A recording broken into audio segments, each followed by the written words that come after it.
ইসরায়েলের বন্দর ও বিদ্যুৎ কেন্দ্রে হামলার জবাবে পাল্টা দুটি ক্ষেপণাস্ত্র ছুড়েছে ইয়েমেনের হুতি বিদ্রোহীরা। সোমবার ভোরে ইয়েমেন থেকে ছোড়া ওই ক্ষেপণাস্ত্র প্রতিহত করার চেষ্টা করা হয়েছে বলে জানিয়েছে ইসরায়েলি সামরিক বাহিনী IDF। তবে ক্ষেপণাস্ত্র ভূপতিত হয়েছে কিনা তা এখনও তদন্তাধীন।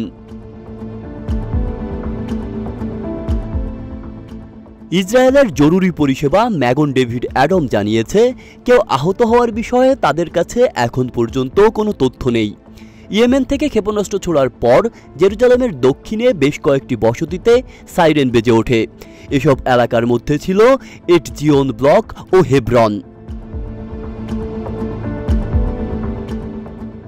এর আগে ইসরায়েলের প্রতিরক্ষা বাহিনী জানিয়েছে, ইয়েমেনের হোসেইন, রাশ ইশা ও শালিফ বন্দর এবং রাশ কান্তির বিদ্যুৎ কেন্দ্রে হামলা চালানো হয়েছে।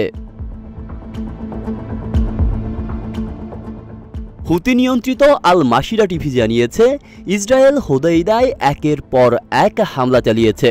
এর ঠিক আগে ইসরায়েলি সামরিক বাহিনী ইয়েমেনের 3টি বন্দর থেকে লোকজনকে সরিয়ে নেওয়ার জন্য সতর্কবার্তা জারি করেছিল।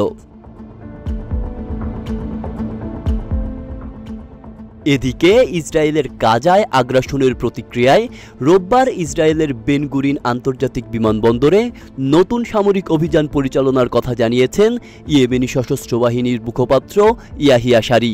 প্রতিবেদন মতে রোববার ইয়াহিয়া সারি এই ঘোষণা দেন। তিনি বলেন, তেল আবিবের কাছে অবস্থিত ইসরায়েলের ব্যস্ততম বিমানবন্দর বেন গুরিয়নে দিনের শুরুতে একটি হাইপারসোনিক ব্যালিস্টিক ক্ষেপণাস্ত্র দিয়ে আঘাত করা হয়। ইয়েমেনি সশস্ত্র বাহিনীর এই মুখপাত্রের মতে, ক্ষেপণাস্ত্র অভিযান সম্পূর্ণরূপে সফল হয়েছে এবং এর ফলে ওই বিমানবন্দরের ফ্লাইট ওঠানামা বন্ধ করা হয়েছে।